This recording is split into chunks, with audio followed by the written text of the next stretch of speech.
You have been praying for abundance, yet scarcity follows you.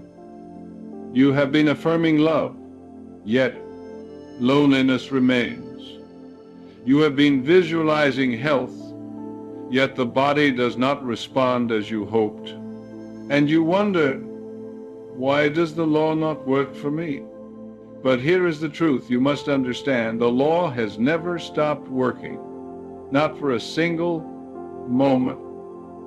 Your subconscious mind has been listening to every signal you send, and it has been responding with perfect faithfulness.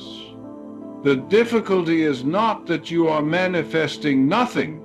The difficulty is that you are manifesting exactly what you have been feeling most deeply. You see, the subconscious does not hear your words. It does not respond to your wishes or your hopes. It responds only to the signal you send through your dominant feeling, your habitual belief, the tone of your inner conversations. And if that signal has been colored by fear, by doubt, by the very thing you are trying to avoid, then that is what the subconscious will bring into form. This is not punishment. This is law. And once you understand this law, you can change the signal. You can align your feeling with your desire. And when you do, everything shifts. Most people believe they are asking for what they want. They say the affirmations, they write the goals, they repeat the prayers, and yet beneath the surface, a different conversation is taking place. A man says, "I am prosperous," but as he speaks, he feels the weight of his bills. He pictures the empty bank account. He rehearses the story of lack in his mind again and again. And so the subconscious, which knows only to create from feeling, creates more of what he truly believes, that money is scarce and survival is uncertain. A woman affirms, "I am loved and worthy of a beautiful relationship," but in her heart she is afraid. She remembers the rejections. She expects disappointment. She scans every new person for signs that they will leave. And so the subconscious, which cannot reason or argue, simply accepts this fear as instruction. It arranges circumstances to match her inner conviction. This is not failure. This is the law working perfectly. The subconscious mind does not judge your desire. It does not ask if you deserve it. It simply responds to the feeling tone you carry most consistently. Have you noticed how belief changes everything once you feel it deeply? Think of a time when you knew something would work out. Perhaps it was a small thing, a parking space, a phone call, a simple solution. You did not beg for it. You did not worry about it. You simply felt certain, and it came. That certainty was the signal. That inner knowing was the feeling that impressed itself upon your subconscious mind. And the subconscious, being the faithful servant it is, brought the outer world into alignment with that inner state. Now consider the things you have been struggling to manifest. What is the feeling that accompanies your desire? Is it peace and expectancy, or is it anxiety and doubt? When you say, "I want to be healthy," do you feel vibrant and whole, or do you feel the fear of disease, the memory of symptoms, the worry that your body is failing you? When you say, I want financial freedom, do you feel abundant and secure? Or do you feel the panic of not enough, the shame of past mistakes, the belief that wealth is for others but not for you? The subconscious does not hear the words, I want. It hears the feeling beneath them. And it is that feeling, that dominant emotional signal, which becomes your experience. This is why so many people seem to attract the very thing they are trying to avoid. They focus so intensely on what they do not want. They rehearse it so vividly in their imagination that they impress it upon the subconscious as if it were their deepest desire. The woman who fears abandonment unconsciously pushes love away. The man who fears failure sabotages his own success. The person who fears illness becomes hyper-aware of every sensation in the body, feeding the subconscious a steady stream of worry and dread. And here is where understanding becomes power. You are not broken. The law is not against you. You have simply been sending the wrong signal. The subconscious mind accepts what you feel as true. It does not matter what you say with your lips if your heart is speaking a different language. It does not. No matter what you write in your journal, if your imagination is dwelling in fear, the subconscious is the servant of your belief. And belief is not intellectual, belief is emotional. Belief is the feeling of certainty that something is so. When you believe in lack, you feel lack. When you believe in illness, you feel vulnerable. When you believe you are unworthy, you carry that unworthiness in your body, in your posture, in the way you move through the world. And the subconscious, which is always watching, always listening, takes that feeling as your request. It says, this is what you expect, this is what you accept as true. And so I will create circumstances to match it. This is the law. It is impersonal, impartial, and absolute. It does not ask if you are aware of the signal you are sending. It simply responds. What you accept inwardly, you experience outwardly.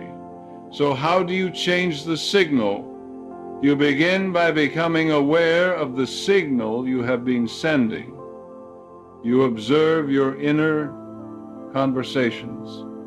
You notice the feeling tone that accompanies your desires. When you think of the thing you wish to manifest, what is the first emotion that arises? Is it joy and expectancy, or is it fear and doubt?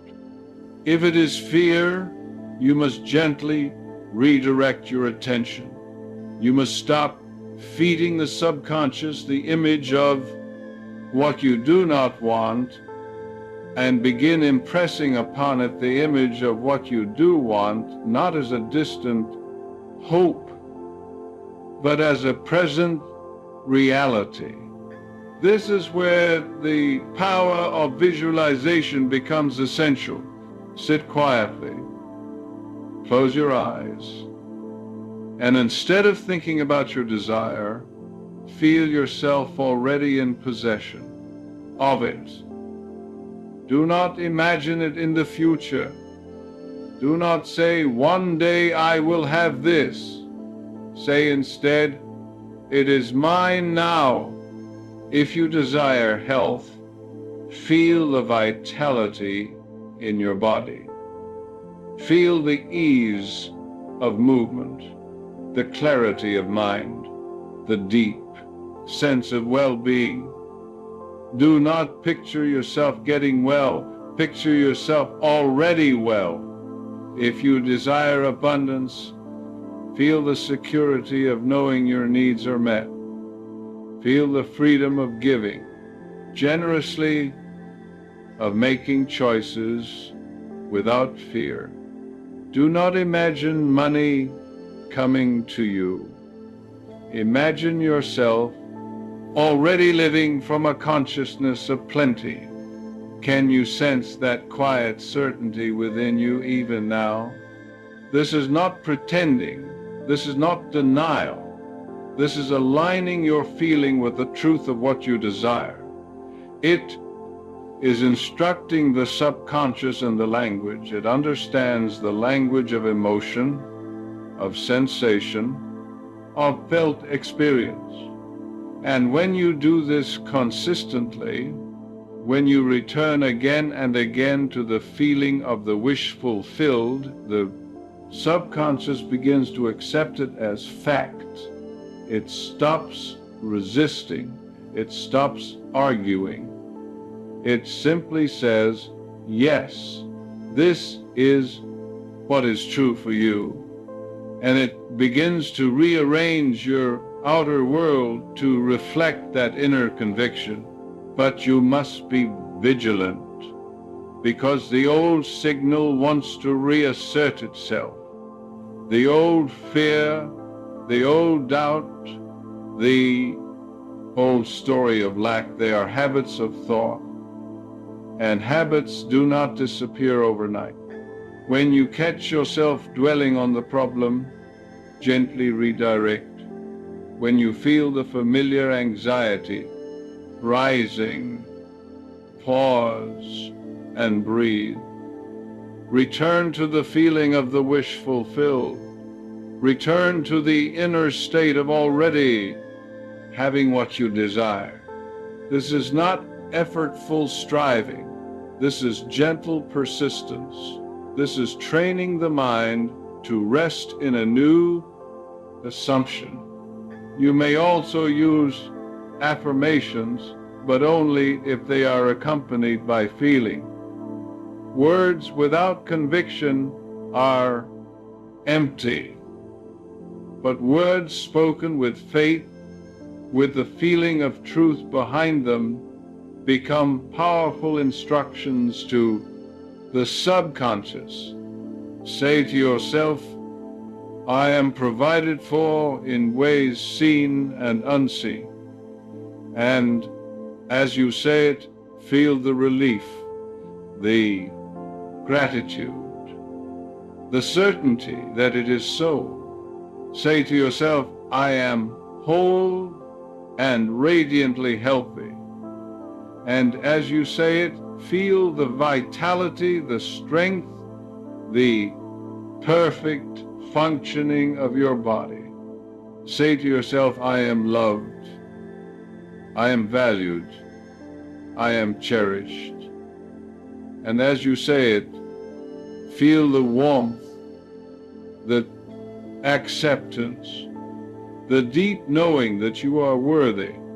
The words are not magic, but the feeling they evoke, that is the signal. That is what the subconscious receives. Think of a time when you prayed and quietly felt peace. You did not beg. You did not plead.